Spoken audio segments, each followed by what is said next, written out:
कोई आई लव मोहम्मद लिख रहा था, कोई आई लव महादेव लिख रहा था, कोई अलग के सबको है, सबसे प्यारे। जब यहां लव आ जाएगा वहां तो कोई नफरत की बात हो नहीं सकती।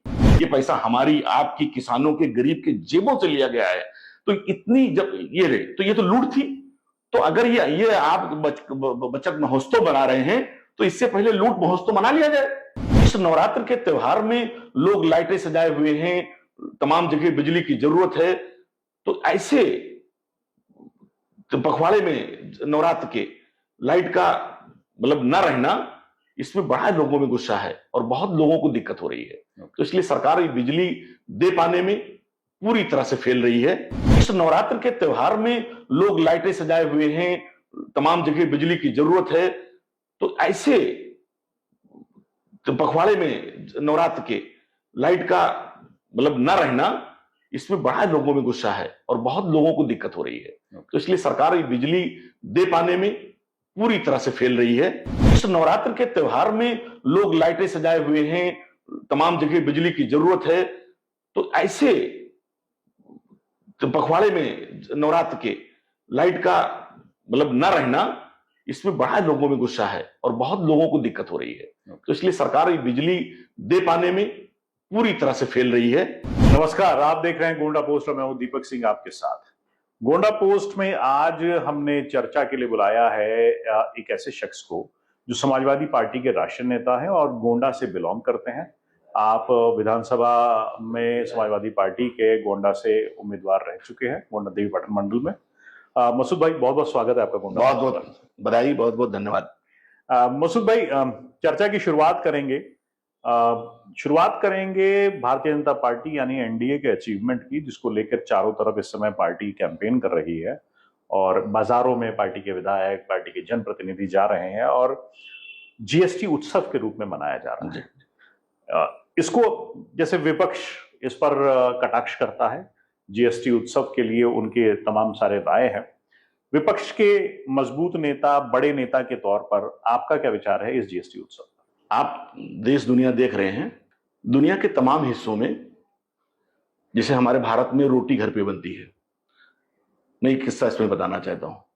आप सेंट्रल एशिया से लेकर अरब में जो है वो, या यूरोप में, वो लोग रोटी बाजार से लाके खाते हैं। एक राज्य में एक तंदूर वाला था, वो 5 रुपए में रोटी बेच रहा था। तो उसको लगा कि नहीं, हमारा मुनाफा कम हो रहा है और हमें 10 रुपए करना चाहिए। वो सोचा कि 10 रुपए सीधे करेंगे तो ये जो जनता है शहर की, ये हमें परेशान करेगी और देगी नहीं, हमसे झगड़ा करेगी। तो राजा के पास गया, राजा साहब से कहा कि हम 5 रुपए में तंदूर की रोटी बेच रहे हैं, लेकिन ये उसमें हमें फायदा नहीं हो रहा है, तो हम इसे 10 करना चाहते हैं। तो उस राजा ने कहा कर दो। तो उन्होंने कहा नहीं, हम 10 कर देंगे तो जो जनता है, जो शहर के लोग हैं, वो लोग हमसे झगड़ा करेंगे और देंगे नहीं, हमसे मारपीट करेंगे। तो राजा ने कहा अच्छा तुम जाओ 30 रुपए की कर दो। तो उन्होंने कहा कि साहब 30 करेंगे तो और बवाल कर देंगे। तो उन्होंने कहा नहीं, मैं कह रहा हूं, राजा ने कहा मैं कह रहा हूं कि जाके 30 रुपये आप रोटी का दाम कर दो। उसने 5 रुपए से रोटी 30 रुपए कर दी। पूरे शहर में हाहाकार हुआ और सारी जनता राजा के यहां पहुंच गई। राजा साहब से कहा कि राजा साहब, वो जो तंदूर वाला है उसने रोटी 5 रुपए से सीधे 30 रुपए कर दी है। तो राजा ने कहा अरे उसकी इतनी मजाल, उसकी इतनी हिम्मत कि रोटी 30 रुपए कर दी है। उन्होंने अपने दरबान को दौड़ाया, उसको पकड़ के लाओ। पकड़ के तंदूर वाला आया तो कहा भाई तुमने रोटी कितने की कर दी? 30 रुपए कर दी है। तो उन्होंने कहा साहब कर दी है। तो उन्होंने कहा नहीं, 30 रुपए में रोटी नहीं बिकेगा, आज से आधे दाम में रोटी बिकेगा, 15 रुपए में। तो जो 15 रुपए की रोटी हुई तो पूरी जनता जो जितनी शहर की थी उसने ताली बजाना शुरू किया और राजा की जय जयकार करने लगा। वो तंदूर वाला 10 रुपए चाहता था, 10 रुपए जनता नहीं देने को तैयार थी। और जब राजा ने 30 कहा, फिर कहा नहीं हम आधा कर दे रहे हैं इसका, और जब कहा कि नहीं तंदूर वाले तुम आज से आधे दाम पे रोटी बेचोगे। तो इसी तरह 1,25,000 करोड़ से अधिक धनराशि इन्होंने जनता से वसूल ली। और उसमें आपको यह मालूम होगा 80% जो पैसे हैं ये गरीब और मध्यम वर्ग से लिए गए हैं। ये जो बड़े लोग हैं, अडानी अंबानी जैसे उद्योगपतियों हैं, इनसे सिर्फ 4 लाख करोड़ रुपए लिया गया है। ये पैसा हमारी, आपकी, किसानों के, गरीब के जेबों से लिया गया है। तो इतनी जब ये रहे तो ये तो लूट थी। तो अगर ये आप बचत महोत्सव बना रहे हैं तो इससे पहले लूट महोत्सव मना लिया जाए, उसके बाद बचत महोत्सव भी बना लिया जाएगा। तो ये जो मैंने कहानी आपको बताई वो कहानी भारतीय जनता पार्टी की है। तो मसूद भाई, जीएसटी एक टैक्स है। हाँ। और सरकार की जितनी भी पब्लिक पॉलिसीज होती हैं, जनता के लिए जितने भी वो काम करती है, सड़क बनाती है, सुविधाएं देती है, इसका पैसा टैक्स से आता है। जीएसटी का पैसा सरकार ने, भाजपा सरकार ने, मोदी सरकार ने जो लिया, विभिन्न प्रदेशों ने जो अपना हिस्सेदारी ली, उन्होंने इनका खर्चा जनता पे किया होगा, पब्लिक पॉलिसीज के लिए किया होगा। तो जीएसटी जब ज्यादा भी लिया होगा तो उसका यूज कुछ हुआ होगा। तो आपको क्या लगता है कि लॉजिकली विपक्ष का ये जो आपने मुझे अभी ये जो जिरह बताई कि वो पहले ज्यादा था फिर कम कर दिया, लूट थी, लूट अगर जनता के पास वापस पब्लिक पॉलिसी में खर्च हो रही है तो वो गलत क्यों है? अब इसमें भी धोखा है, भारतीय जनता पार्टी का धोखा समझिए। जो पैंट शर्ट पहने हैं इस पे 18% जीएसटी था, अभी इस पे 12% हो गया है। इसके धागे पे, जो इसका कच्चा धागा है, इस पे 5% टैक्स था, अब उस पर 12% कर दिया गया है। अच्छा, 6% घटाया है और 7% बढ़ा दिया गया है। अब इस धोखे को समझिए, आप किसी भी कहीं भी आप जो हमारे इस चैनल को देख रहे होंगे वो लोग जान जाएंगे कि भाई जो आप पैंट शर्ट पहने हुए हैं इस पे 18 से 12 कर दिया गया, लेकिन जो नायलॉन्स के जो कच्चे धागे थे जो हमारे यहाँ, उस पर 5% टैक्स था, उसे 12 कर दिया गया। 6 घटाया तो 7 कैसे पैसा घटेगा? ये मतलब व्यापारियों को जो महंगा टैक्सेशन देकर रॉ मटेरियल जो मिलेगा, जी, वो व्यापारी इस जीएसटी के कम होने का फायदा लोगों को दे ही नहीं दे पाएंगे।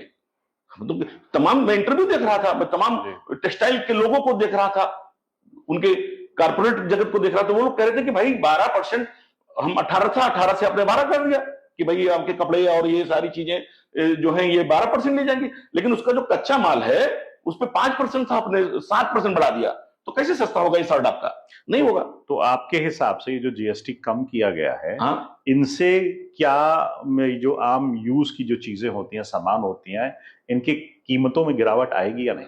बहुत छोटी चीजों में आएगी, जैसे शैंपू में आएगी। अब शैंपू कितने लोग इस्तेमाल करते हैं, कितना लोग इस्तेमाल करते हैं, क्या करते हैं? कपड़ा तो सब लोग पहनते हैं भाई, कपड़े तो सारे लोग पहनते हैं, गरीब अमीर कमजोर बड़ा सब लोग पहनते हैं। शैंपू कुछ कम लोग लगाते हैं। अगर किसी का शैंपू जो है 2 रुपये 4 रुपये बॉटल सस्ता हो गया, या पाउच आप ले रहे हैं तो 10 पैसे 20 पैसे, उससे नहीं। मेनली इसमें भी इन्होंने एक धोखा किया जनता के साथ कि जो रॉ मटेरियल्स जहां पर थे वो बढ़ाए हैं और उसको सस्ता किया, लेकिन फिर कोई चीज सस्ता होने वाला नहीं है। आप मार्केट में चले जाइए। दूसरे प्रश्न पे आता हूं। दूसरा प्रश्न बड़ा ही ज्वलंत मुद्दा इस समय चल रहा है, कुछ कानूनी कार्रवाई हो रही है। आई लव मोहम्मद, ये एक कैंपेन सोशल मीडिया पे चला, जो कैंपेन सोशल मीडिया पे अपनी स्पीड से चल रहा, जैसे सोशल मीडिया पे डिफरेंट कैंपेन ट्रेंड चलते हैं। अचानक से बरेली में एक भीड़ इकट्ठा होती है और कानून व्यवस्था गड़बड़ा जाती है। इस घटना पर आपकी क्या राय है? देखिए, हमारे संविधान का जो है आर्टिकल 25 और 28 हमें धार्मिक स्वतंत्रता की आजादी देता है, या पूरे देशवासियों को देता है कि वो जिसको भी अपने पैगंबर, अपने गॉड्स, अपने महापुरुष जिसको भी मानना चाहते हैं, उसकी अभिव्यक्ति की पूरी तरह से आजादी है, धर्म की स्वतंत्रता की आजादी है। वो आप I love Krishna, I love Ram, I love Mohammad, I love Guru Nanak, जो भी चाहे वो अपना कह सकता है शांतिपूर्वक। मसला यहां से खड़ा हुआ कि कानपुर में जब 12 रबीउल अव्वल या 12 वफात के दिन जो वहां जुलूस निकल रहे थे, शांतिपूर्वक था जुलूस, में कुछ नहीं हुआ। कानपुर में कुछ लोग प्ले कार्ड लिए हुए थे आई लव मोहम्मद का, वहां कुछ ना लाठी चली ना कोई मामला हुआ। कुछ 2 दिनों के बाद में कुछ लोग जाते हैं, किसी संगठन के लोग एक FIR करा देते हैं कि साहब वो लोग आई लव मोहम्मद का प्ले कार्ड लिए हुए थे, ये अगली बार नहीं था, ये तो कोई ऐसी चीज नहीं थी। तो वो सबसे पहले गलती हुई पुलिस प्रशासन ने। कानपुर पुलिस को एक मुकदमा लिखने का कोई औचित्य नहीं था। जब जुलूस शांति से निकल गया, कहीं कोई एरोगेंस नहीं हुआ, कोई वायलेंस नहीं हुआ, कहीं से कुछ नहीं, प्ले कार्ड लोगों के लिए थे तो वो कोई मसला नहीं था। हमने कहा कि आर्टिकल 25, 28 हर व्यक्ति को आजादी देता है। तो वो मामला फिर सोशल मीडिया ट्रेंड पर आया, तो सोशल मीडिया पर लोग आजकल है अपनी आस्था व्यक्त करने लगे, उसमें भी कोई बुराई नहीं। कोई आई लव मोहम्मद लिख रहा था, कोई आई लव महादेव लिख रहा था, कोई अलग के, सबको है, सबसे प्यारे। जब यहां लव आ जाएगा वहां तो कोई नफरत की बात हो नहीं सकती। जब किसी के लिए लव आ जाए, किसी के लिए, किसी व्यक्ति के लिए, किसी धर्म के लिए, किसी के लिए भी, जी आई लव गोंडा लिखा हुआ है, आई लव गोंडा लिखा तो गोंडा से प्यार है, आई लव दीपक सिंह कह सकता हूं, ठीक है, प्यार है, तो वहां नहीं हो सकता। तो ये सारी चीजें सबसे पहले हमने भी मांग की थी कि भाई कानपुर पुलिस की गलत है, इसको मुकदमा खत्म करना चाहिए। अगर वो शायद मुकदमा खत्म कर दिया आपके हिसाब जाता, से वो एफआईआर अननेसेसरी थी? अननेसेसरी, वो गलत हुई, उसी की वजह से सारे मामला बढ़े। मैं आपके चैनल के माध्यम से मैं अपने मुस्लिम समाज के युवकों को एक बात कहता हूं कि इस देश में कानून है, संविधान है, न्यायालय है, हमें उस पर यकीन करना चाहिए। हमें सड़कों पर ना आकर के कोई भी सड़कों पर कोई भी संघर्ष करने या हमें सड़कों पर कोई एजिटेशन करने का, प्रदर्शन करने से बचना चाहिए। हमें इस देश के संविधान पर, इस देश के न्यायपालिका पर भरोसा है। अगर सरकारें, जाहिर सी बात है कि जो वर्तमान की उत्तर प्रदेश की सरकार है, ये भेदभावपूर्वक काम करती है, उत्पीड़न, एक विशेष धर्म का उत्पीड़न करने का काम करती है, लेकिन उसके बावजूद इस देश के संविधान और इस देश के न्यायालय पर भरोसा है। अगर ये सरकार गलत करेगी तो हमें न्यायालय से और संविधान को सहारा लेते हुए हमें यहां से न्याय मिलेगा। आई लव मोहम्मद प्लेकार्ड लेकर जाने वालों के ऊपर जो एफआईआर हुई, अगर वो गलत है जी, तो वो खत्म होनी चाहिए। हाँ, खत्म होनी चाहिए। और बरेली में जो आई लव मोहम्मद के नाम पर जो फसाद जिस भी व्यक्ति ने किया, मुस्लिम ने किया, हिंदू ने किया, जिसने भी किया, अगर वो गलत है तो उसके खिलाफ भी एक्शन होना चाहिए। इस बात से एग्री करता है? देखिए, मुझे बहुत ज्यादा मैं भी देख नहीं पाया, लेकिन जैसे वो लोग आ रहे थे, भीड़ की परमिशन थी कि नहीं थी हम नहीं जानते। हमने पहले भी आपसे ये कहा है कि मुस्लिम समाज को हम एक बात ये कहना चाहते हैं कि हमारे इस देश में कानून है, संविधान है, न्यायालय है। हम जानते हैं कि सरकार को एक बहाना चाहिए, हम सड़कों पर आएंगे तो वो हमें फंसाने के लिए, हमें फर्जी मुकदमे में बजाने के लिए उनको एक हथियार मिल जाएगा। तो इसलिए मैं फिर कह रहा हूं कि अपने मुस्लिम समाज के लोगों से कि वो सड़कों पर ना आए। देश की पॉलिटिक्स से और धर्म की पॉलिटिक्स से अब आते हैं देवी पाटन मंडल के अंदर। अभी 2-4 दिन पहले आप पूर्व में विधानसभा के कैंडिडेट वहां से रहे थे, कटरा बाजार से। जी जी। तो कटरा बाजार में एक विवाद हुआ, लड़ाई झगड़ा हुआ, कटरा बाजार ब्लॉक में लड़ाई झगड़ा हुआ। जी जी जी। और लड़ाई झगड़ा भाजपा के 2 नेताओं के बीच में हुआ। जी जी। वो उसके बारे में कई सोशल मीडिया पे काफी चल चुका है। जी। समाजवादी पार्टी के 2 वहां के प्रमुख नेताओं द्वारा जी जी उसको ब्राह्मणों का उत्पीड़न कहा गया। जी जी। आप इस बात से कितना इत्तेफाक रखते हैं? देखिए, मेरे हिसाब से राजनीति में हिंसा का कोई स्थान नहीं है। राजनीति में हिंसा का कोई स्थान नहीं है, चाहे वो किसी पक्ष के तरफ से हुआ हो। हम ऐसी किसी भी हिंसा की, हम जो भी हुई है, हम उसकी निंदा करते हैं, ताकि राजनीति को राजनीति की तरह से रखना चाहिए और उसमें हिंसा और जातिवाद की, मतलब उससे हट करके लोगों को अपने नजरिए से देखना चाहिए। अखिलेश यादव, आपके राष्ट्रीय अध्यक्ष, ने उस मामले पे ट्वीट भी किया था, फेसबुक पे भी लिखा था, पार्टी ने भी ट्वीट किया था। तो अखिलेश यादव के हिसाब से डबल इंजन के डब्बे पलट गए। जी जी जी। ये जो डबल इंजन के डब्बे जो पलटे कटरा बाजार में, आपको क्या लगता है कि डबल इंजन जो ब्लॉक में या विधानसभा में भाजपा की लोग हैं जो सत्ता में हैं, तो क्या इससे विकास का फायदा वहां के लोगों को मिल रहा है?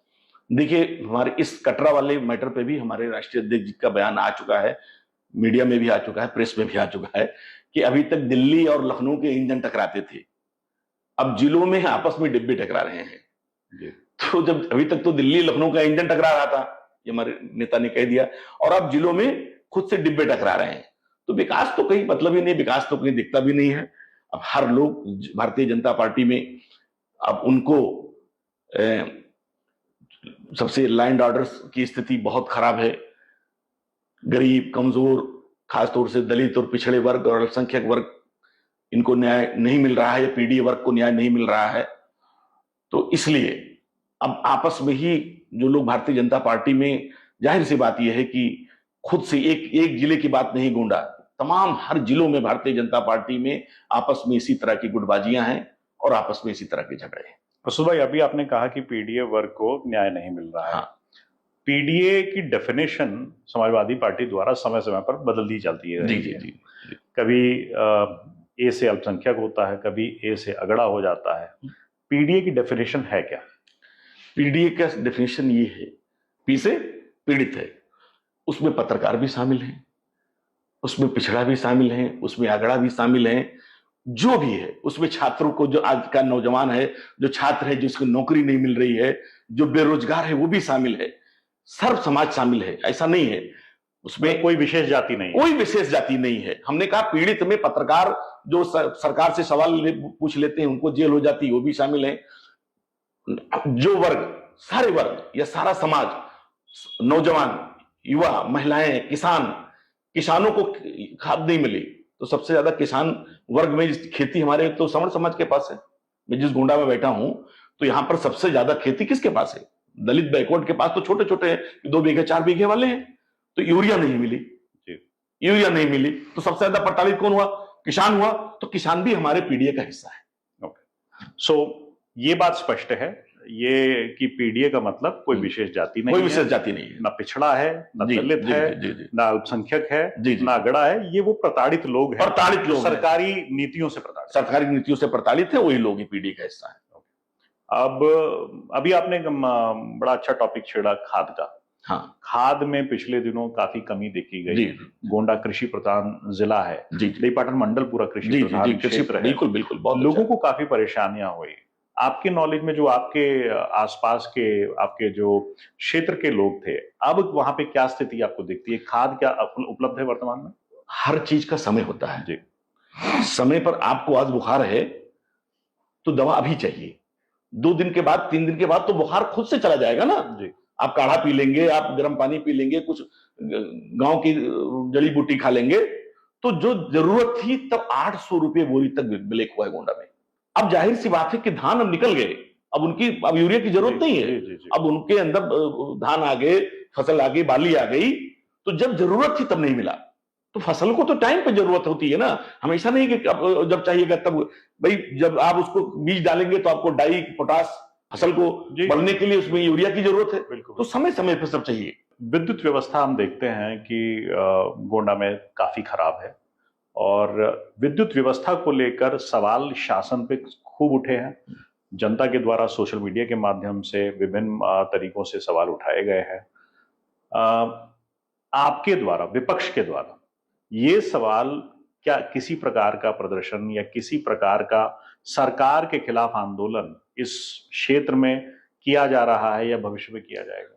15 दिन पहले समाजवादी पार्टी के एक वरिष्ठ प्रतिनिधि मंडल जिलाधिकारी महोदय गोंडा से मिले थे, हम लोग भी उसमें थे, और हम लोगों ने बिजली व्यवस्था की दुर्व्यवस्था के बारे में उनको अवगत कराया था। सारे सीनियर लीडर थे।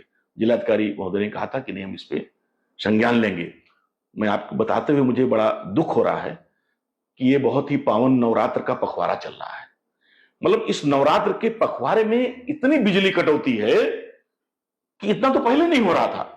इस नवरात्र के त्योहार में लोग लाइटें सजाए हुए हैं, तमाम जगह बिजली की जरूरत है, तो ऐसे तो पखवाड़े में नवरात्र के लाइट का मतलब न रहना, इसमें बड़ा लोगों में गुस्सा है और बहुत लोगों को दिक्कत हो रही है। तो इसलिए सरकार बिजली दे पाने में पूरी तरह से फेल रही है, बिल्कुल पूरी तरह से फेल रही है, आज और आगे भी। और फिलहाल तो त्योहार के मौसम में तो बिल्कुल नहीं दे पा रही है। ओके,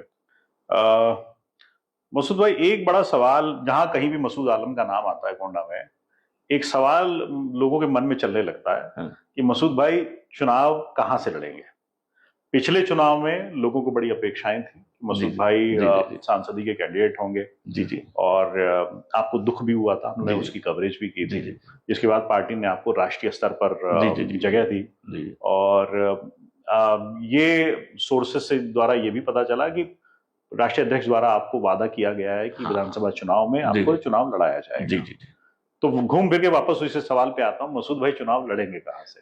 देखिए, मैं 2027 राष्ट्रीय अध्यक्ष जी ने कहा है और निश्चित तौर पर वो लड़ाएंगे। और हम तो पूरे इस मंडल के चारों जिलों को, मुझे फिलहाल राष्ट्रीय अध्यक्ष जी ने कहा है कि आप थोड़ा भ्रमण करते रहिए, चलते रहिए, देखते रहिए। तो मैं आपको बताऊं दीपक जी कि सारे नेताओं की या लोगों की हो सकता है गाड़ियों के टायर 1 साल में बदले जाते होंगे, हमारे गाड़ियों के टायर 6 महीने में बदल जाते हैं, क्योंकि हमें 4 जिले में न्योता, उनके दुख सुख, उनके सब में जाना पड़ता है। तो अभी तो हम चूंकि पार्टी के राष्ट्रीय सचिव हैं, तो हमें भी एक जिम्मेदारी है कि नहीं, आप सब जगह घूमिए, टहलिए, और चुनाव 27 में भी समय आएगा तो निश्चित तौर पर सीट भी फाइनल होगी और हम चुनाव लड़ेंगे भी।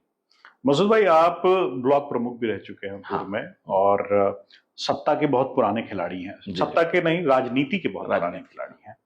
तो ये जो राजनीति में आपके द्वारा तमाम सारे काम किए गए होंगे, सपा सरकार थी आपके द्वारा, जिन लोगों के बीच में रहा गया होगा, शासन स्तर पे आप कनेक्टेड रहे होंगे, अपने क्या क्या वो अचीवमेंट देखते हैं जिसको लेकर आपको लगता है कि लोग मसूद आलम में एक पोटेंशियल देखते हैं कि ये उनके विधायक हो सकते हैं और इनको भविष्य में मसूद आलम के सामने, साइकिल के सामने बटन दबाना है?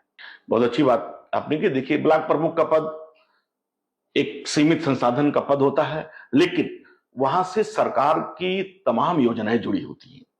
सरकार की जितनी भी, अब आप कहिए प्रधानमंत्री आवास, इंदिरा आवास, मुख्यमंत्री आवास, लोहिया आवास, पेंशंस, लोनिंग, बोरिंग्स और तमाम तरह की जो चीज, कोई चीज सरकार की तरफ से जो चलाई जाती है योजनाएं, वो ब्लॉक के थ्रू ही गांव सभा में जाती है। जी, मैं आपके चैनल पे, आपके कैमरे पे पहली बार एक बात ये कह रहा हूं, खुलासा कर रहा हूं, ये कह रहा हूं, खुलासा नहीं है, ये बात जिम्मेदारी से कह रहा हूं कि मैं 10 साल तमाम लोग गांव से जुड़े हुए, प्रधान से और लोग, तमाम लोग हल्दरमऊ के, ब्लॉक के हमारे सब लोग देखेंगे जो हमारे समय में प्रधान रहे थे, वो अभी भी हैं और नहीं भी रहे, तमाम लोग नहीं भी हैं तो भी वो अभी हैं, और इस बात को वो देखेंगे तो जाहिर सी बात है, सोशल मीडिया का जमाना है, आप झूठ नहीं बोल सकते, क्योंकि तुरंत कमेंट में नीचे आएगा।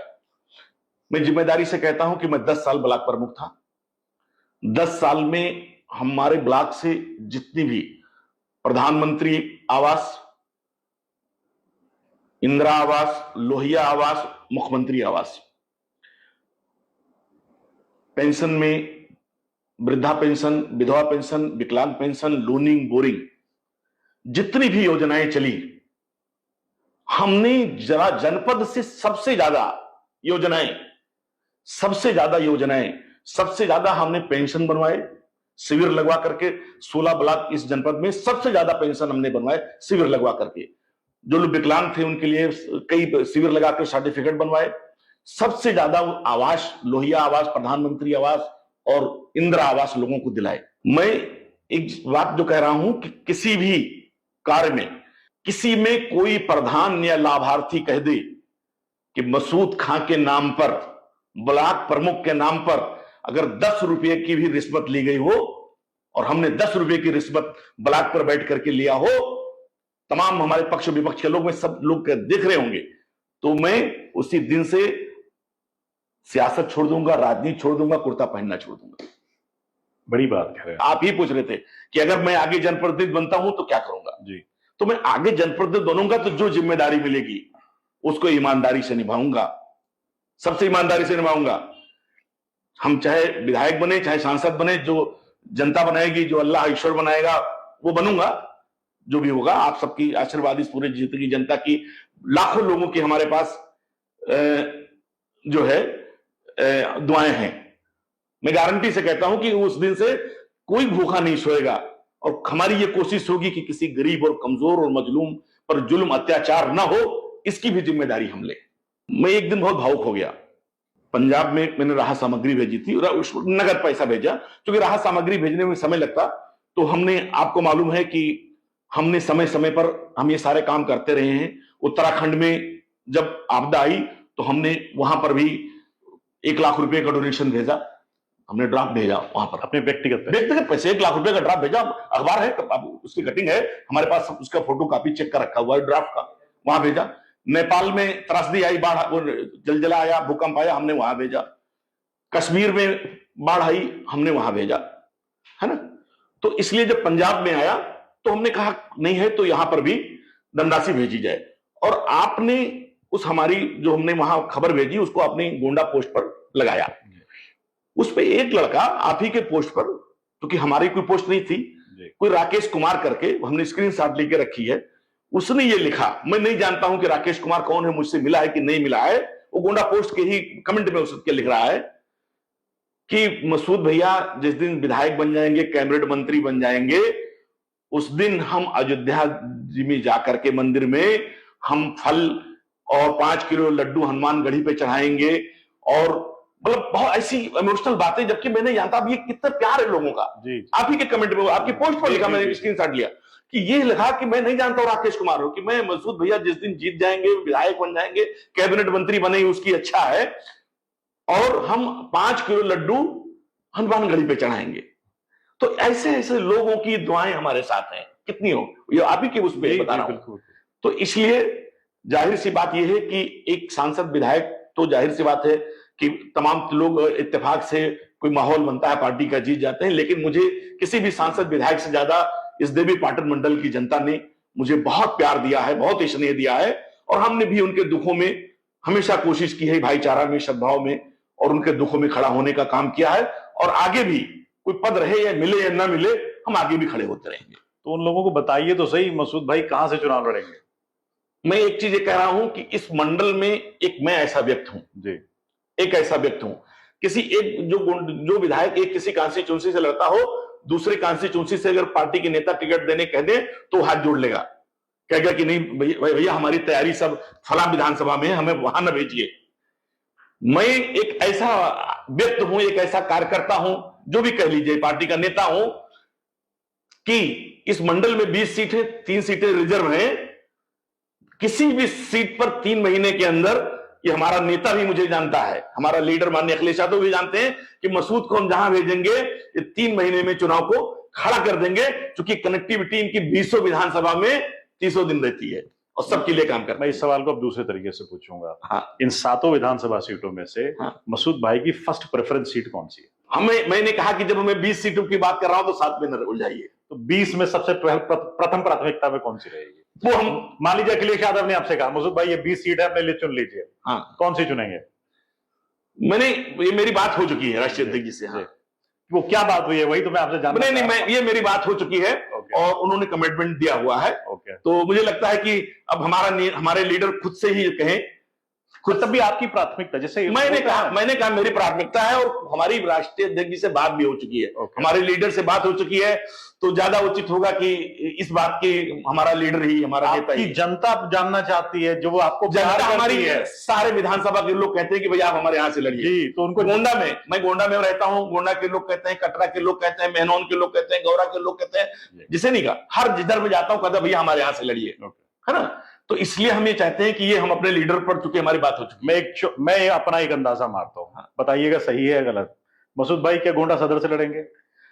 मैंने कहा कि ऐसा कुछ नहीं है, अभी राष्ट्रीय, हमने कहा लीडरशिप पर है जी, ये लीडरशिप पर है कि हमारी उनकी बात हो गई है, लीडर ने हमें बता भी दिया है, हमारी बात भी हो गई है, और हम काम हर जगह कर रहे हैं।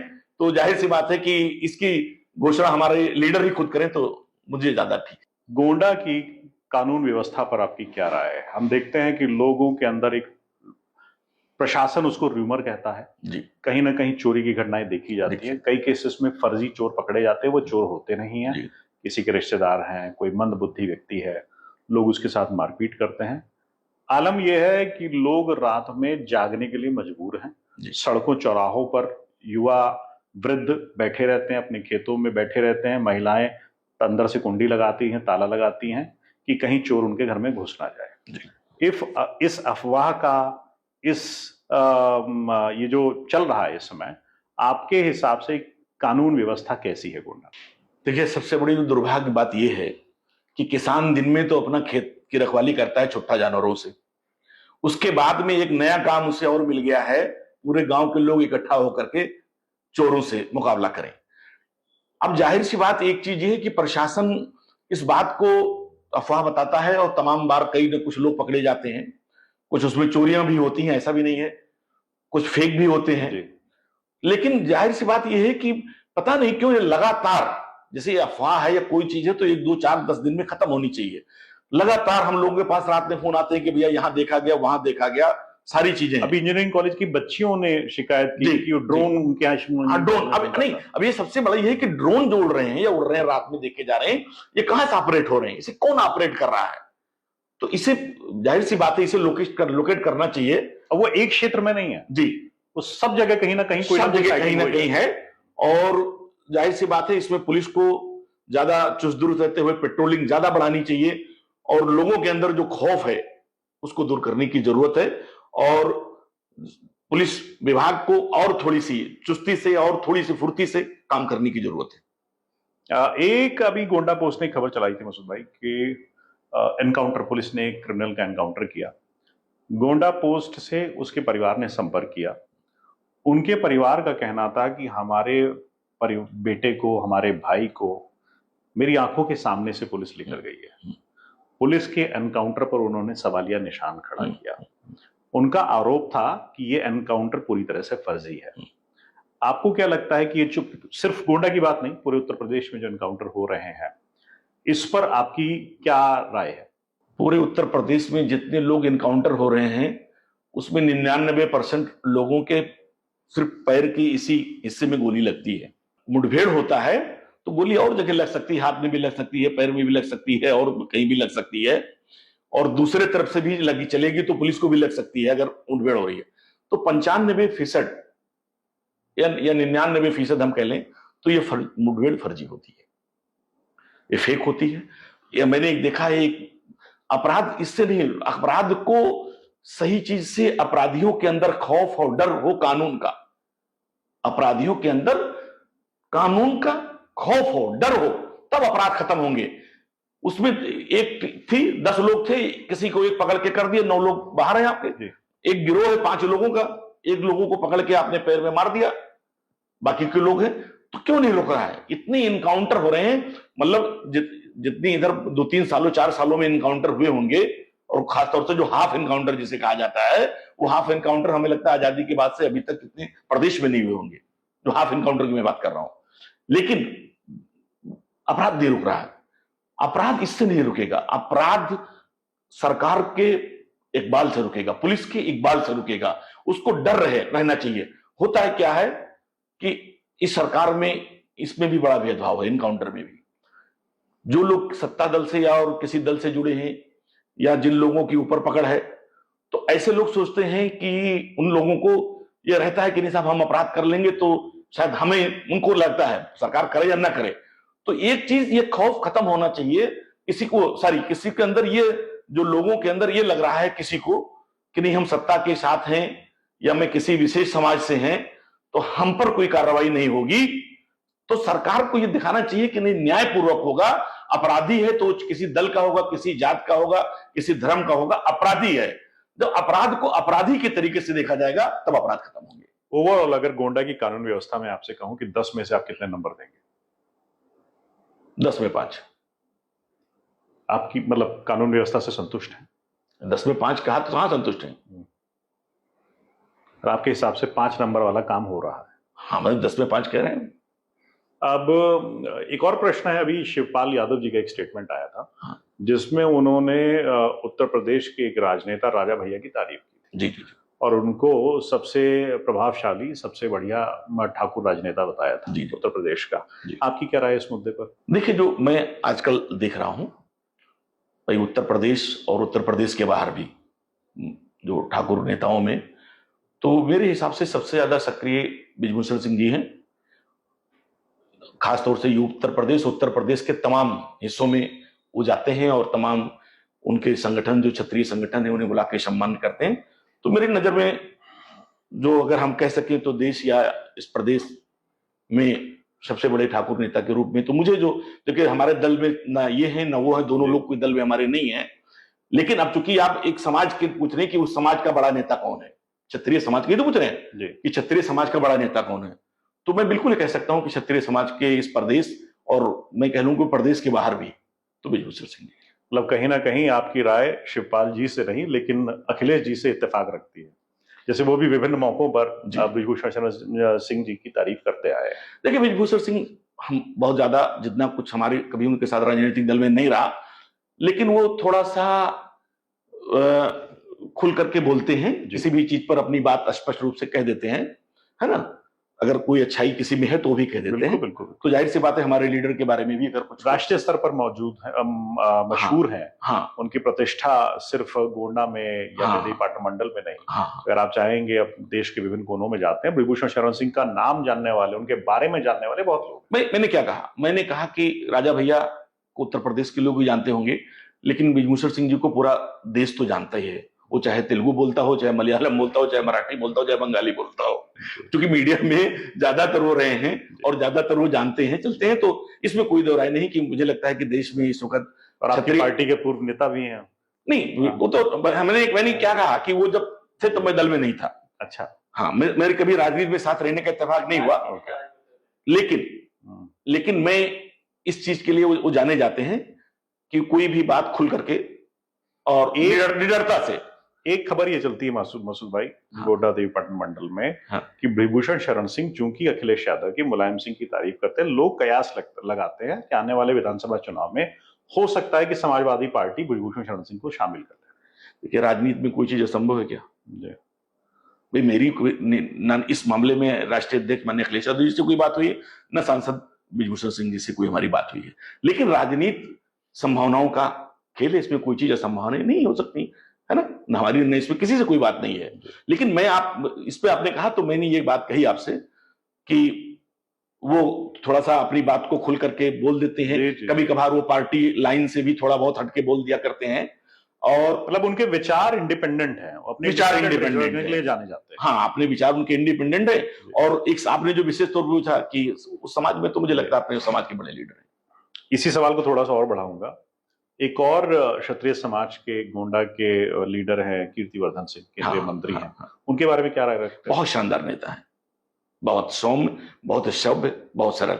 लेकिन जैसे मैंने क्या जी जी जी नहीं, वो मिनिस्टर्स हैं, वो अपना उस तरह से काम करते हैं, जैसे हमने कहा कि बहुत शानदार व्यक्ति है, बहुत सौम्य है, बहुत अच्छे। हर व्यक्ति की अपनी अपनी अलग अलग है, उनकी अपनी उसके लिए है। अब इनकी चूंकि देश में और एक उस तरह से लीड करते हैं, युवा बड़े आकर्षित होते हैं ब्रिजभूषण शरण सिंह। हाँ, लीड करते हैं पूरे देश में। मैं देखता हूं आज जोधपुर है, कल सतना है, परसों झांसी है, कहीं कहीं, जैसा मैं सोशल मीडिया पे देखता रहता हूं।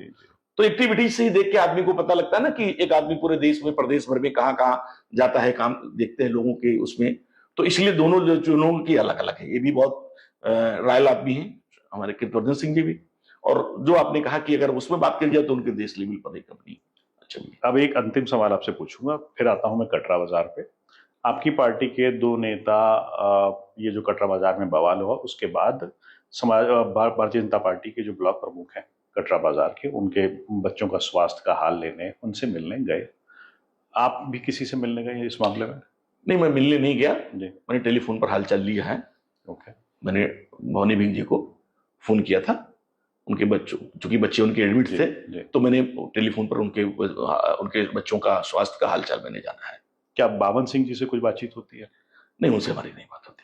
कभी कोई बातचीत ही नहीं होती? नहीं, संबंध है, जहां मिलते हैं सलाम दुआ होता है। टेलीफोनिक बात नहीं होती। टेलीफोनिक बात हमारी टेलीफोनिक उनसे बात नहीं होती। जहां कहीं कार्यक्रम प्रोग्राम में मिलते हैं, हमसे बड़े हैं, हम आदर करते हैं उनका। ठीक, बहुत बहुत धन्यवाद मसूद भाई। विभिन्न मुद्दों पे हमने आपसे चर्चा की, बड़ा अच्छा लगा। और हम आशा करते हैं कि भविष्य में आप गोंडा के लोगों को ये जरूर बताएंगे कि आप किस सीट से लड़ेंगे, और बहुत जल्द गोंडा को समाजवादी पार्टी के रूप में आप जैसे नेता मिलेंगे। बहुत बहुत धन्यवाद।